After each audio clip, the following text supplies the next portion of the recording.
Fala pessoal, tudo certo? Nossa aula de história, tá? Essa primeira aula de história do segundo ano do curso de humanas, tá? Vamos iniciar falando de Revolução Industrial, tranquilo? Processo que teve início no século XVIII, mais propriamente na Inglaterra, tá? O que foi a Revolução Industrial? Foi a mecanização do sistema de produção. Até o momento, até essa época, até o período do século XVIII, a Inglaterra era praticamente rural, né? As pessoas viviam em comunidades rurais, trabalhavam lá na lavoura, tinham alguns processos de tear, principalmente em casa, mas o forte era artesanato, trabalhar com agricultura, enfim, era uma vida mais camponesa, né, da Inglaterra, beleza? Chegando ali a Idade Moderna, chegando ao século XVIII, tudo isso vai mudar, tá bom? E quem vai ser o principal responsável por isso? Uma classe que nasce na Idade Média e que vem evoluindo com o passar do tempo, que é a burguesia, tá? Essa burguesia tinha como objetivo aumentar os seus lucros, diminuir os custos de produção, né? E teve uma ideia, né? Uma modificação de aumentar essa produção de tecidos, principalmente na Inglaterra, e com isso aumentar os seus lucros, tá? Olha que interessante, pessoal. Como é que vai funcionar isso mais ou menos? Praticamente todo mundo tinha uma máquina de tear em casa. O pessoal costumava tecer lá os tecidos em casa. Quem tinha mais dinheiro, que eram já os burgueses da época, essa classe que nasceu lá na Idade Média, mas que ganhou um pouco mais de notoriedade na Revolução Industrial, eles também tinham essa condição de ter essas máquinas, né? Então o que eles começaram a fazer? Começaram a colocar essas máquinas dentro de grandes galpões, tá? E começaram a produzir em grande quantidade, começaram a produzir em grande escala os tecidos. As pessoas que trabalhavam em casa começaram a perder espaço. Por quê? Porque a quantidade de produção das grandes galpões eram maiores que o seu. Então essas pessoas acabaram desfazendo lá dos seus teares e perdendo a sua fonte de renda. O que restava então nesse momento? Ir atrás desse burguês e de repente começaram um sistema de trabalho, tá? Com essa pessoa para poder continuar produzindo, tá? Olha que interessante, a Inglaterra também crescia de forma acelerada, tá? Então, consequentemente, uma mão de obra se destacava nesse período, tá? E isso fez com que aumentasse a demanda de produtos e as mercadorias. Ou seja, quanto mais gente eu tinha, mais gente queria comprar e, consequentemente, mais gente precisaria trabalhar. Então, eu fazia que essa máquina girasse, é mais ou menos como a gente conhece hoje, tá? Nós temos uma indústria, um comércio muito forte, pessoas trabalham e, consequentemente, pessoas consomem. E isso faz com que a máquina gire. Era um processo totalmente novo naquele período, mas daria início a uma sequência muito produtiva nisso aí, tá? Então, vamos recapitular rapidinho esse primeiro slide. Século XVIII, anote isso aí, Revolução Industrial dá o seu início, principal fator, né?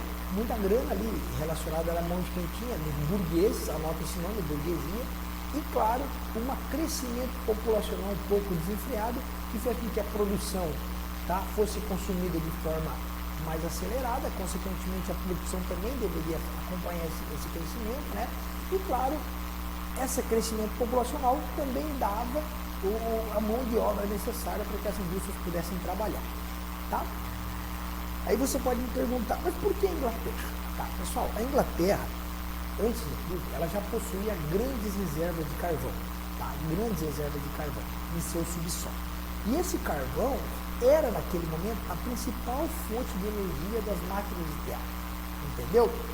Além do carvão, os ingleses tinham ferro, que era a principal matéria-prima daquele período, todos os teares e maquinários eram construídos com ferro, e o combustível para o funcionamento era o carvão.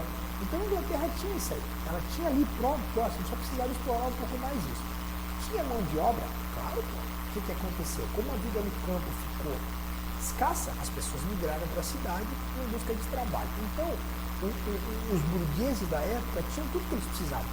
Tinham mão de obra e tinham matéria-prima. Então, a Inglaterra se destaca nesse período exatamente por isso, tá? O que a gente vai destacar de mais importante durante todo esse processo da Revolução Industrial? Claro, um aumento muito considerável no transporte e nas máquinas, principalmente, pessoal, o surgimento das máquinas a vapor, tá? Máquina a vapor. O famoso Maria Fumaça, depois vocês procurem ali, eu não sei nem se eu devo ter alguma fotinha aqui, a Maria Fumaça, um trenzinho a vapor, que andava ali numa espetacular velocidade, 20 km por hora, entendeu? Mas que era já um avanço tecnológico muito grande para aquele período, tá? Então, teares gigantescos produzindo tecido a todo momento. Então, o modo de produção foi totalmente alterado e o modo de vida das pessoas também foi totalmente alterado, tá? Chegamos a um período, tá, que a máquina, naquele momento, substituía a mão de obra, o trabalho manual ou a manufatura, entendeu? O que aconteceu então, pessoal? Eu já falei no slide anterior. Desempregados, né? Pessoas que precisavam trabalhar, e essas pessoas iam procurar quem? Os burgueses, os donos das empresas, que iam, claro, fazer parte desse processo dessa evolução, tá?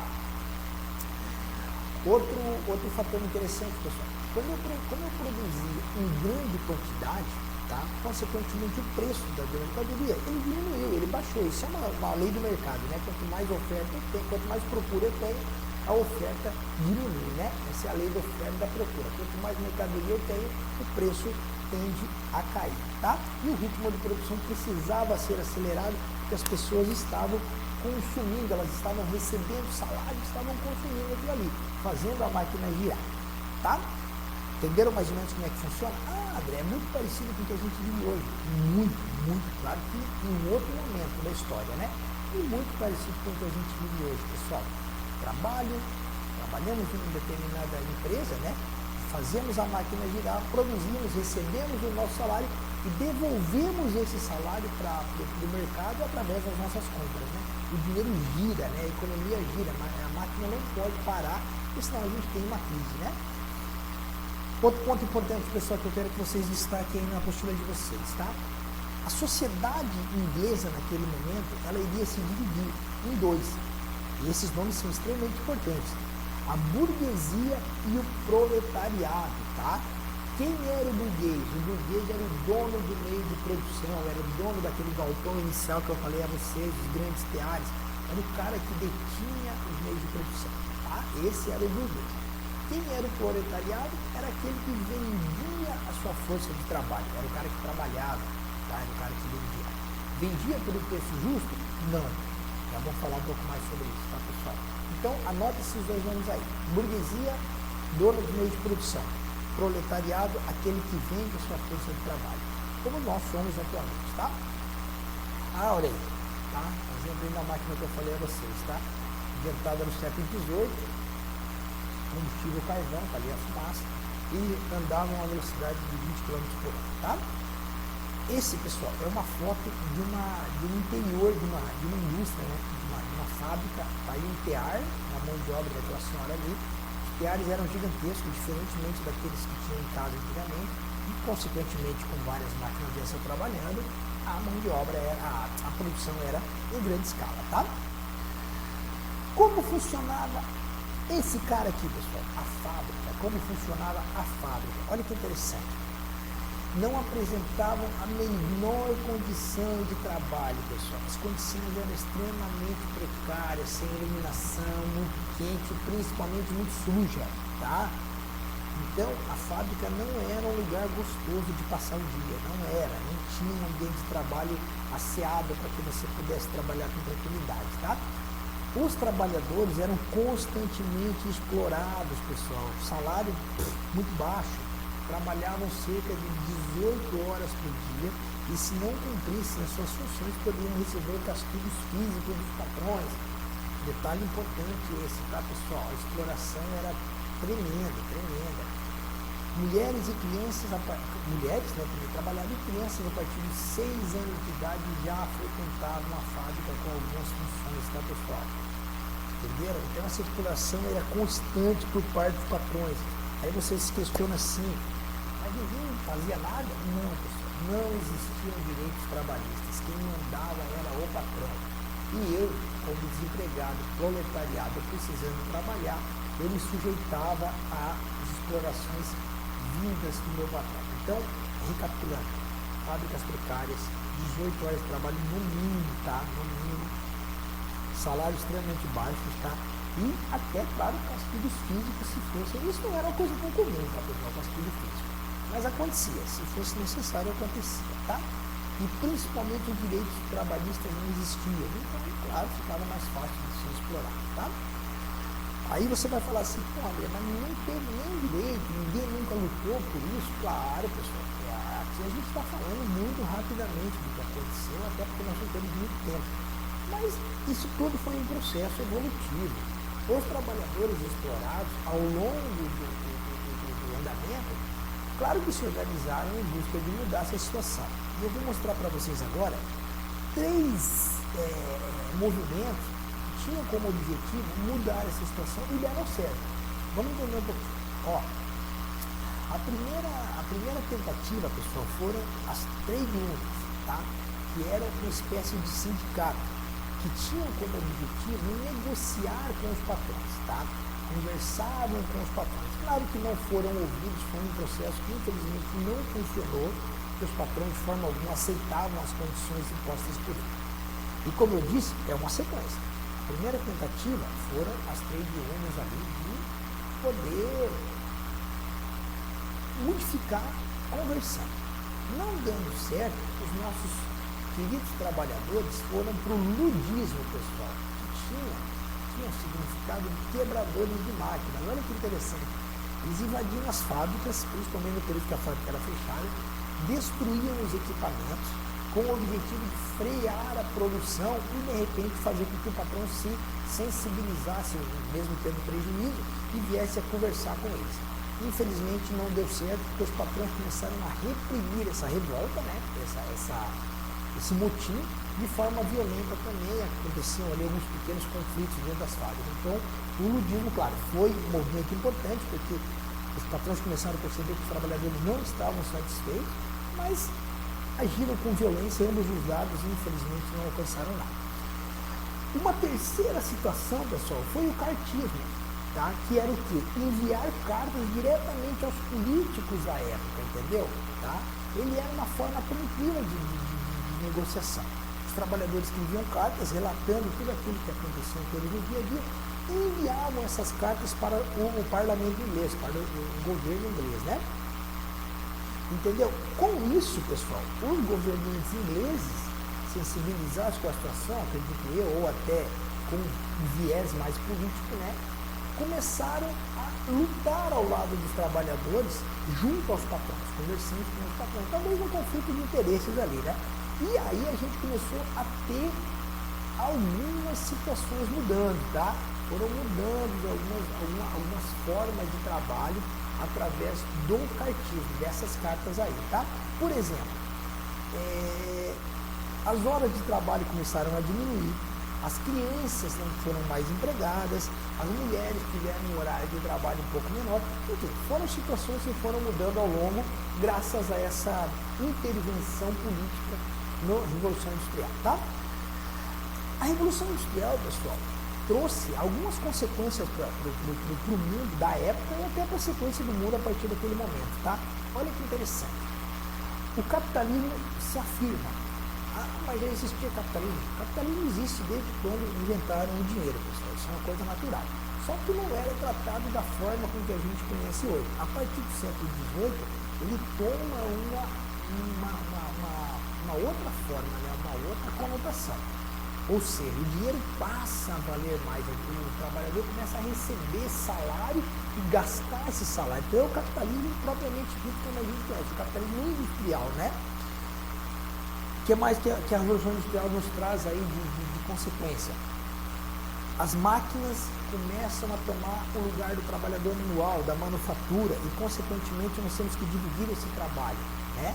Antigamente, antes do século XVIII, a manufatura se fazia dentro de casa, dentro de um artesão ali dentro do seu escritório, né? Agora não, agora o trabalho na fábrica dividia, cada um tinha a sua função. Então, as máquinas começavam a trabalhar de forma mais constante, tá? Como eu já disse, pequenas corporações e pequenas manufaturas vão à falência e esses caras viram mão de obra, né? O aumento da produção e, consequentemente, pessoal, quero que vocês prestem atenção nessa frase, a urbanização se destaca. Por quê? Porque as pessoas abandonam o campo, olha esse nome aqui, ó, êxodo rural, grave isso aí. Êxodo, o que quer dizer? saída em massa de uma determinada região para outra.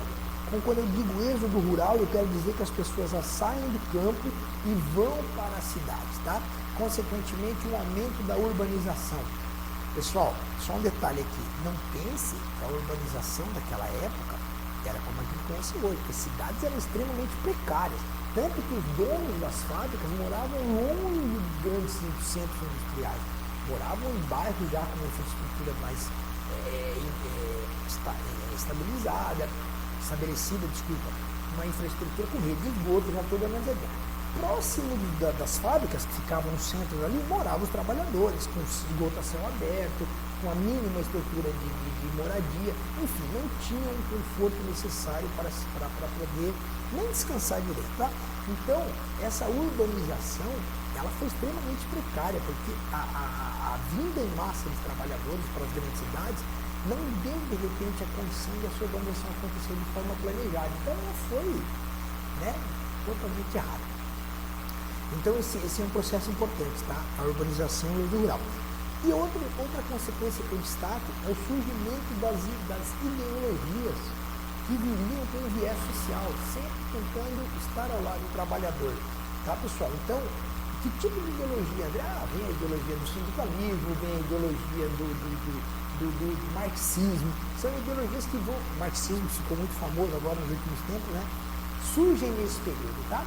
Então, pessoal, a Revolução Industrial, que a gente está com a primeira fase, ela começa no século XVIII e ela vai durar aí 100 anos, ela vai até o século XIX, criando mecanismos, para mudar esse sistema produtivo. Quando a gente chega no século XIX, ela vai para uma outra fase, que nós historiadores costumamos chamar de Segunda Revolução Industrial. É um novo período, que algumas mudanças vão acontecer, tá? Principalmente no sistema, que era o sistema capitalista, tá? O que isso quer dizer, pessoal? Que tipo de mudança? Sai a livre concorrência e entra o monopólio. Não entendi. Por exemplo, pessoal, durante a primeira Revolução Industrial, se você tivesse uma condição financeira, por menor que seja, você podia montar sua pequena empresa e trabalhar com os seus teares. Com a chegada da Revolução Industrial, da segunda etapa no século XIX, muitos empresários acumularam um capital muito grande, e alguns talvez nem tanto. Esses que acumularam um capital um pouco maior começaram a comprar, as fábricas daqueles que não tinham tanta condição. Ou seja, a grande massa ali de fábricas ficaram na mão de poucos capitalistas, de poucos burgueses. Essa é a palavra monopólio, se você não conhece, tá, pessoal? Monopólio é quando um ou outro tem o direito sobre um determinado mercado. Vou exemplificar para você entender. Se você furar na sua casa, no seu quintal, e daqui a pouco você achar petróleo, você precisa avisar a Petrobras esse petróleo. Negociar com a Petrobras, porque a Petrobras detém o monopólio petrolífero do Brasil. É só um exemplo para você poder entender. Então, grandes industriais começaram a adquirir fábricas para si e ficaram donos de um conglomerado muito grande, monopolizando o sistema de produção naquele momento, tá? Acabei de falar, uma das transformações foi essa chegada dos grandes industriais, tá? Surgem também, pessoal, os bancos que vão começar a trabalhar com o dinheiro que girava na economia, através de empréstimos, de financiamentos, enfim, como a gente mais ou menos conhece no dia de hoje, tá? Olha que interessante, pessoal, surge também o mercado de ações, tá? O que é isso, pessoal? Eu vou ao banco, coloco a minha marca, a minha indústria numa determinada bolsa de valor e as pessoas podem comprar ações da minha empresa e isso vai me trazer lucro, entendeu? Tá? Ou seja, o lucro da venda de ações fazia com que eu continuasse injetando dinheiro nas minhas empresas sem precisar recorrer a empréstimos, tá? Então isso era uma coisa muito interessante e continua sendo até hoje, tá? Grandes conglomerados econômicos surgiram e aí um detalhe importante nessa terceira linha, eu quero que vocês prestem atenção, esses conglomerados econômicos, pessoal, deram início aos cartéis. Você deve saber, já deve ter ouvido falar do que é um cartel. Cartel, pessoal, na maioria dos países é crime. Cartel o que é? É quando empresários de determinado ramo combinam o quanto vão cobrar de um determinado serviço e cobram o mesmo valor, não dando opção, tá, ao consumidor, aquela pessoa que compra, de escolha, tá, não dando essa opção. Isso é proibido, na época não era, hoje é crime, né? Por isso que a gente costuma ver nos postos de combustíveis, depois da última unidade ali, sempre mais um númerozinho, por exemplo. Um posto vende a gasolina 509, o outro vende a 5091, o outro vende a 5089. Por quê? Porque você não caracteriza o crime de cartel, mas a grosso modo está todo mundo vendendo pelo mesmo valor. Só que judicialmente não caracteriza cartel. Então o cartel é isso, tá? Era uma combinação de valores para que você limitasse a concorrência e não desse opções a quem consome o seu produto de poder optar. Tá, pessoal? Isso é uma coisa interessante. Outro fato marcante naquele período, surgimento do sindicalismo, tá? Que hoje praticamente muita gente critica, muita gente gosta. Para nós, trabalhadores do sindicato, muitas vezes é importante, nos ajuda, trabalhadores da indústria principalmente, nos ajuda, em alguns setores ele atrapalha, enfim, em alguns setores ele é trampolim político, mas ele surgiu nesse período, século XIX, que queria fazer o quê, pessoal? Uma forma social para substituir o Estado. Nessa época aqui, o sindicalismo era mais agressivo, ele queria substituir o governo, ele queria tirar o governo e ele mandar. Hoje as coisas mudaram, né?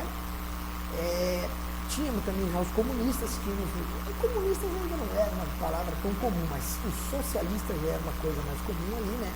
E eram sempre totalmente contra os burgueses, era sempre essa briga, né? Burguês não gostando de burguês, querendo derrubar os burgueses, né?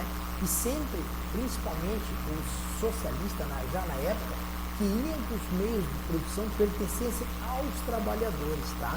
Por exemplo, queriam acabar com o patrão. Se nós produzimos um valor X, esse valor X deve ser distribuído de forma igual a todo mundo que participou do processo, tá? Aí fica ao critério de cada um, se achar legal ou não, só para a gente poder entender. Tá, pessoal? Os sindicatos fizeram um trabalho muito importante, ó.